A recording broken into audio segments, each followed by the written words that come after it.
Hello दोस्तों, welcome है आपका हमारे यूट्यूब चैनल में। पेंशनर्स, फैमिली पेंशनर्स और कर्मचारियों के लिए बहुत ही इंपॉर्टेंट सर्कुलर सामने आप देख पा रहे हैं जारी हुआ है। मिनिस्ट्री ऑफ फाइनेंस के डिपार्टमेंट ऑफ एक्सपेंडिचर के E5 सेक्शन की तरफ से एक इम्पोर्टेंट मीटिंग के रिगार्डिंग सर्कुलर जारी कर दिया गया है। जी हाँ दोस्तों, जिसमें कर्मचारियों, पेंशनर्स और फैमिली पेंशनर्स के कई सारे इश्यूज जो थे वो सॉल्व किए गए। साथ ही साथ उस बैठक में और भी कई सारी चीजें हुई, जिसमें फाइनेंस सेक्रेटरी के चेयरमैनशिप के अंडर में बहुत सारी चीजें डिस्कस की गई और बहुत सारी चीजों में डिस्कशन होगा।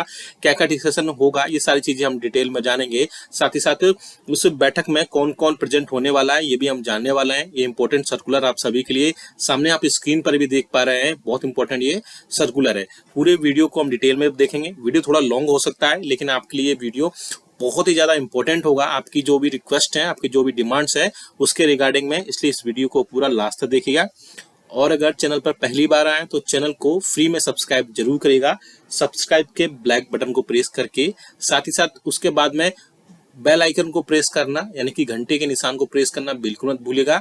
ऑल पर सिलेक्ट कर दीजिएगा, तब आपके पास हमारी वीडियोस की लेटेस्ट नोटिफिकेशन आ पाएगी और आप हमारे वीडियोस को इसी तरीके से आगे भी वॉच कर पाएंगे। आपको एक जल्दी से इन्फॉर्मेशन दे दें, आप हमारे चैनल पर पेंशनर्स, फैमिली पेंशनर्स और कर्मचारियों के पेंशनर्स के जो पेंशनरी बेनिफिट्स हैं उनसे रिलेटेड हम इन्फॉर्मेशन, सर्कुलर्स और नोटिफिकेशंस आपको समझाए जाते हैं। साथ ही साथ आपको अगर कोई आपकी पेंशनरी बेनिफिट्स में कोई अगर प्रॉब्लम है तो उसको आप कमेंट बॉक्स में कमेंट करिए। हम नेक्स्ट वीडियो में उसको लेंगे और आपको सारी जितनी भी प्रॉब्लम्स है उसे दूर करने की कोशिश करेंगे। चलिए जल्दी से लेकर चलते हैं नोटिफिकेशन पर, जो कि आप सामने देख पा रहे हैं। इसमें एक अर्जेंट मीटिंग के रिगार्डिंग एक इंपॉर्टेंट सर्कुलर जारी किया गया है मिनिस्ट्री ऑफ फाइनेंस के डिपार्टमेंट ऑफ एक्सपेंडिचर के E5 ब्रांच की तरफ से, जो कि लेटर लिखा गया है मिस्टर शिवगोपाल मिश्रा को, जो कि सेक्रेटरी है स्टाफ साइट नेशनल काउंसिल या JCM के जॉइंट कंसल्टेटिव मशीनरी के। और उसमें कई सारी चीजों पर जो है डिस्कशन के चलते नोटिफिकेशन आप देख सकते हैं। इसमें आप देख सकते हैं कमेटी एक बनाई गई है, जिसके पेंशन सिस्टम और डिस्कशन से रिलेटेड स्टाफ साइड में कई सारी चीजें की गई हैं, जिसमें जो फाइनेंस सेक्रेटरी हैं वो इसकी चेयरमैनशिप करने वाले हैं। साथ ही साथ 15 जुलाई 2024 को मंडे को रूम नंबर 169D में ये मीटिंग होने वाली है।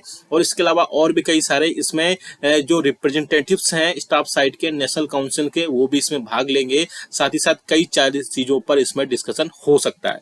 और डिस्कशन की बात करें तो किन किन चीजों पर डिस्कशन हो सकता है उसके रिगार्डिंग हम बात कर सकते हैं। यहाँ पर एक रफली आइडिया लगा सकते हैं कि किन किन चीजों पर वहां पर डिस्कस हो सकता है। तो जो कि सबसे बड़ा मुद्दा अभी तक का रहा है वो रहा है 18 मंथ्स के DA और DR के एरियर्स पर, जो बहुत सारी अभी मीडिया में भी खबरें आ रही हैं। साथ ही साथ न्यूज में भी, टीवी चैनल्स पर भी ऐसे खबरें आ रही हैं कि 18 मंथ्स का DA और DR का एरियर सरकार अब आपको बजट में अलॉट कर सकती है। जी हाँ दोस्तों, ये टीवी में भी आने लगा है।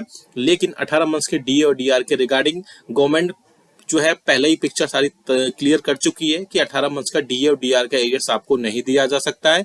कोविड के टाइम में इसमें जो 3 बड़ी इंस्टॉलमेंट्स थी वो उसको फ्रीज किया गया था, लेकिन आपको बढ़ते हुए रेट पर आपको जो है DA प्रोवाइड करा दिया गया था, लेकिन 18 मंथ्स का जो DA DR का एरियर्स था वो आपको नहीं दिया गया था।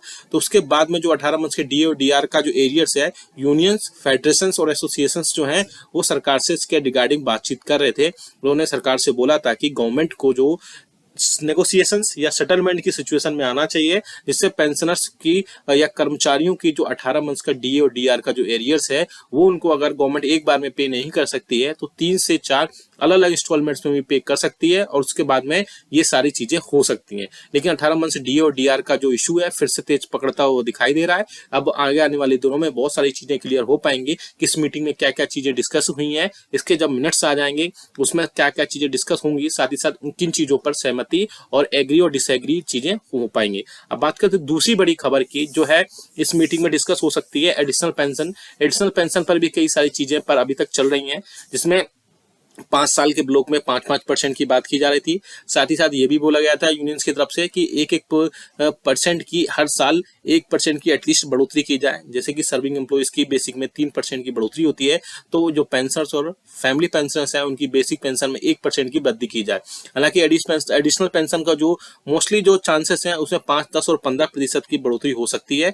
जैसे कि 60 से 65 साल के ईयर में 5% की, 65 से 70 फिर से जो है 5% की, 70 से 75 में फिर से 5% की, और 80 ईयर्स की सर्विस पूरी, 80 ईयर्स की एज पूरी करने के बाद आपको पता ही है कि 20% बेसिक में वृद्धि हो जाती है। तो ये भी ये चीजें डिस्कस हो सकती है।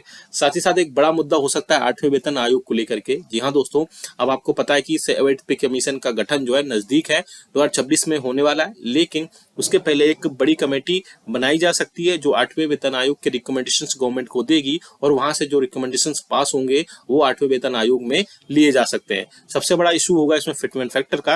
आपको जानकारी के लिए बता दूं मैं कि 7 सीपीसी में जो फिटमेंट फैक्टर था वो 2.57 बेसिस पर लिया गया था, और 6 पे कमीशन से उसको 2.57 बेसिस पर मल्टीप्लाई करने के बाद आपका 7 पे कमीशन बना था। तो 8वें वेतन आयोग में सबसे इंपॉर्टेंट होगा फिटमेंट फैक्टर, कि फिटमेंट फैक्टर क्या लिया जाए। वैसे बहुत ज्यादा चांसेस है कि फिटमेंट फैक्टर 3 लिया जा सकता है। अगर 3 फिटमेंट फैक्टर होता है तो आपकी बेसिक सैलरी 18,000 रुपए से बढ़ करके 22 से 23,000 रुपए, साथ ही साथ बेसिक जो पेंशन है वो 9,000 रुपए से बढ़ करके 13 से 14,000 रुपए तक सिर्फ बेसिक पहुंच सकती है। लेकिन 8वें वेतन आयोग पर अभी बात करना थोड़ा सा चीजें क्लियर हो पाएंगी जब इस साल के एंडिंग में हम जाएंगे, जब कमेटी गठित होगी, या कमेटी जो भी रिकमेंडेशंस देगी गवर्नमेंट को, उसमें बहुत सारी चीजें क्लियर होंगी, और उसी के बाद में सारी चीजें क्लियर होने के बाद 8वें वेतन आयोग का गठन हो सकेगा। हालांकि 8वें वेतन आयोग का गठन अब जो है जल्द से जल्द हो जाना चाहिए। पेंशनर्स भी अब बोल रहे हैं, साथ ही साथ यूनियंस और फेडरेशन भी 8वें वेतन आयोग को लेकर के अब बहुत ज्यादा चीजें अवेयर हो गई हैं, और 8वें वेतन आयोग को गठन को लेकर के चर्चाएं अब बहुत ज्यादा तेज हो गई हैं। अब बात करते हैं एफएमए को लेकर के, जो कि फिक्स्ड मेडिकल अलाउंसेस होता है। आप सभी को मैं प्रीवियस वीडियोस में भी कई बार बता चुका हूं कि ऐसे पेंशनर्स और फैमिली पेंशनर्स जो नॉन सीजीएचएस एरियाज में रहते हैं, यानी कि जहां पर सीजीएचएस के हॉस्पिटल्स, डिस्पेंसरीज या वेलनेस सेंटर नहीं होते हैं, उनको वहां पर ओपीडी मेडिसिन के खर्च के रूप में 1,000 रुपए प्रोवाइड कराए जाते हैं। तो पिछले कुछ दिनों एक स्कूआ की मीटिंग हुई थी जिसमें पेंशनर्स के लिए बोला गया था कि फिक्स्ड मेडिकल अलाउंसेस को 1,000 रुपए से बढ़ा करके 3,000 रुपए किया जाना चाहिए, क्योंकि 18,000 रुपए, क्योंकि जो इस टाइम पे जो बेसिक पे है उसके हिसाब से 1,000 रुपए काफी कम है, और जो ओपीडी मेडिसिन के हैं उनके खर्चे के रूप में 1,000 रुपए दिए जाते हैं, वो मेडिसिन के रूप में काफी कम होते हैं, और उसको बढ़ा करके 3,000 रुपए किया जाना चाहिए। हालांकि ministry of health and family welfare की तरफ से इस पर रिगार्डिंग पर उनका एक बड़ा सा रिप्लाई भी आया था, जिसमें उन्होंने क्लियर मेंशन किया था कि हम अभी पूरे मैटर को देख रहे हैं, मैटर पूरा अंडर कंसिडरेशन है, जल्द से जल्द इस पर कोई ना कोई अपडेट जरूर निकल कर आ जाएगी, और उसमें पॉजिटिव आने की चांसेस है। मुझे लगता है कि फिक्स्ड मेडिकल अलाउंस पर जल्द से जल्द कोई ना कोई खुशखबरी देखने को मिल सकती है। सबसे बड़ी बात, आप हमें कमेंट करके बताएगा कि आपके हिसाब से 18 मंथ्स का डीए डीआर का एरियर्स आपको मिलना चाहिए। साथ ही साथ आपकी जो एडिशनल पेंशन है उसमें 5, 10 और 15% की बढ़ोतरी होनी चाहिए, या फिर नहीं होनी चाहिए, या आपके हिसाब से कोई और इसका अल्टरनेट निकाला जाना चाहिए। साथ ही साथ जो 8वें वेतन आयोग है यानी कि 8 सीपीसी है, उससे रिलेटेड कई सारी चीजें आगे क्लियर होंगी। आप भी अगर आपके कोई सुझाव है तो आप कमेंट बॉक्स में कमेंट करिएगा, वहां से आपके सुझाव ले लिए जाएंगे। साथ ही साथ पेंशनर्स और फैमिली पेंशनर्स के जो फिक्स्ड मेडिकल अलाउंसेस को लेकर भी जो चीजें हो रही हैं उस पर आगे आने वाले दिनों में बहुत सारी चीजें क्लियर हो पाएंगी। ये वीडियो अच्छा लगा तो लाइक करिएगा, इसको सभी ग्रुप। हेलो दोस्तों, वेलकम है आपका हमारे यूट्यूब चैनल में। पेंशनर्स, फैमिली पेंशनर्स और कर्मचारियों के लिए बहुत ही इंपॉर्टेंट सर्कुलर सामने आप देख पा रहे हैं, जारी हुआ है मिनिस्ट्री ऑफ फाइनेंस के डिपार्टमेंट ऑफ एक्सपेंडिचर के E5 सेक्शन की तरफ से एक इंपॉर्टेंट मीटिंग के रिगार्डिंग सर्कुलर जारी कर दिया गया है। जी हाँ दोस्तों, जिसमें कर्मचारियों, पेंशनर्स और फैमिली पेंशनर्स के कई सारे इश्यूज जो थे वो सॉल्व किए गए। साथ ही साथ उस बैठक में और भी कई सारी चीजें हुई, जिसमें फाइनेंस सेक्रेटरी के चेयरमैनशिप के अंडर में बहुत सारी चीजें डिस्कस की गई, और बहुत सारी चीजों में डिस्कशन होगा। क्या क्या डिस्कशन होगा ये सारी चीजें हम डिटेल में जानेंगे। साथ ही साथ उस बैठक में कौन कौन प्रेजेंट होने वाला है ये भी हम जानने वाले हैं। ये इंपॉर्टेंट सर्कुलर आप सभी के लिए सामने आप स्क्रीन पर भी देख पा रहे हैं, बहुत इंपॉर्टेंट ये सर्कुलर है। पूरे वीडियो को हम डिटेल में देखेंगे। वीडियो थोड़ा लॉन्ग हो सकता है, लेकिन आपके लिए वीडियो बहुत ही ज्यादा इंपॉर्टेंट होगा। आपकी जो भी रिक्वेस्ट है, आपकी जो भी डिमांड्स है उसके रिगार्डिंग में, इसलिए इस वीडियो को पूरा लास्ट तक देखिएगा। और अगर चैनल पर पहली बार आए तो चैनल को फ्री में सब्सक्राइब जरूर करिएगा, सब्सक्राइब के ब्लैक बटन को प्रेस करके। साथ ही साथ उसके बाद में बेल आइकन को प्रेस करना, यानी कि घंटे के निशान को प्रेस करना बिल्कुल मत भूलिएगा। ऑल पर सिलेक्ट कर दीजिएगा, तब आपके पास हमारी वीडियोस की लेटेस्ट नोटिफिकेशन आ पाएगी, और आप हमारे वीडियोस को इसी तरीके से आगे भी वॉच कर पाएंगे। आपको एक जल्दी से इन्फॉर्मेशन दे दें, आप हमारे चैनल पर पेंशनर्स, फैमिली पेंशनर्स और कर्मचारियों के पेंशनर्स के जो पेंशनरी बेनिफिट्स हैं उससे रिलेटेड हम इन्फॉर्मेशन, सर्कुलर्स और नोटिफिकेशंस आपको समझाए जाते हैं। साथ ही साथ आपको अगर कोई आपकी पेंशनरी बेनिफिट्स में कोई अगर प्रॉब्लम है तो उसको आप कमेंट बॉक्स में कमेंट करिए, हम नेक्स्ट वीडियो में उसको लेंगे और आपको सारी जितनी भी प्रॉब्लम्स है उसे दूर करने की कोशिश करेंगे। चलिए जल्दी से लेकर चलते हैं नोटिफिकेशन पर, जो कि आप सामने देख पा रहे हैं। इसमें एक अर्जेंट मीटिंग के रिगार्डिंग एक इंपॉर्टेंट सर्कुलर जारी किया गया है मिनिस्ट्री ऑफ फाइनेंस के डिपार्टमेंट ऑफ एक्सपेंडिचर के E5 ब्रांच की तरफ से, जो कि लेटर लिखा गया है मिस्टर शिवगोपाल मिश्रा को, जो कि सेक्रेटरी है स्टाफ साइट नेशनल काउंसिल या JCM के जॉइंट कंसल्टेटिव मशीनरी के। और उसमें कई सारी चीजों पर जो है डिस्कशन के चलते नोटिफिकेशन आप देख सकते हैं। इसमें आप देख सकते हैं कमेटी एक बनाई गई है जिसके पेंशन सिस्टम और डिस्कशन से रिलेटेड स्टाफ साइड में कई सारी चीजें की गई हैं, जिसमें जो फाइनेंस सेक्रेटरी हैं वो इसकी चेयरमैनशिप करने वाले हैं। साथ ही साथ 15 जुलाई 2024 को मंडे को रूम नंबर 169D में ये मीटिंग होने वाली है। और इसके अलावा और भी कई सारे इसमें जो रिप्रेजेंटेटिव्स हैं स्टाफ साइड के नेशनल काउंसिल के वो भी इसमें भाग लेंगे। साथ ही साथ कई चीजों पर इसमें डिस्कशन हो सकता है।